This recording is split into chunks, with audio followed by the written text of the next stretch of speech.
Don't you dare be afraid to cut the people that are closest to you off just because they're your family members, or you happen to be related to them, or because you went to school with them, or because that's all you know. And don't allow anybody who's not going through what you've gone through, or who has the emotional maturity or the emotional intelligence to make you feel like, and be like, well, that's your mom, that's your aunt, that's your sister, that's your brother, that's your boyfriend, that's your kids. It doesn't matter. That makes it worse. It makes it worse when it's the closest people to you. It makes it worse when it's your mom. It makes it worse when it's your family member. Why? Because these are the people that know you. These are the people that are around you. These are the people who witness it. The reason why is because when people are related to you or closest to you and they claim that they love you and they care about you, they're not going to do things to hurt and harm you intentionally. It's malicious and it's abusive and it's toxic. Now, of course, when you grow up in a dysfunctional, toxic household and you don't realize that it's dysfunctional and toxic, you become conditioned to it. You think it's normal. It's not.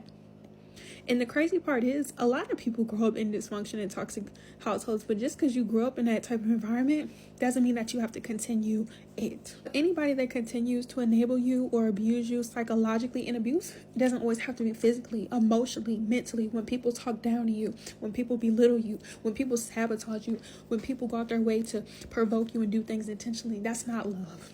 It's not it. It's trauma. Don't be afraid to cut them off. And of course, if you have to be around them, because I've been in situations where I've had people that I was related to. I'm not going to consider them family. I've had people I went to school with. I've had people I've worked with where you had to be around them because obviously you're in school with them, or you're at work with them, or you didn't get to pick them.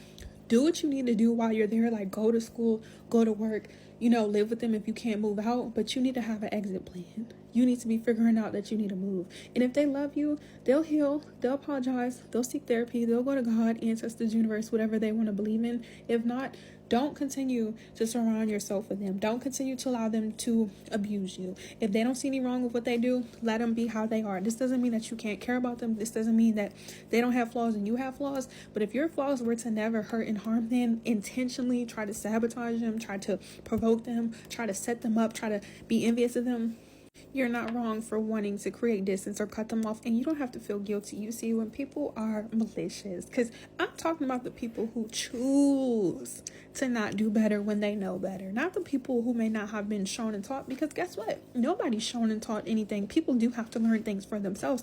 They will take the time to learn, but when people choose not to see any wrong, when people choose not to apologize, when people choose not to work on certain things, especially when you brought it up to them or say certain things, don't surround yourself with them. And the people that are associated with them, don't be afraid to cut them off too. That's going to be a different topic too, but yeah.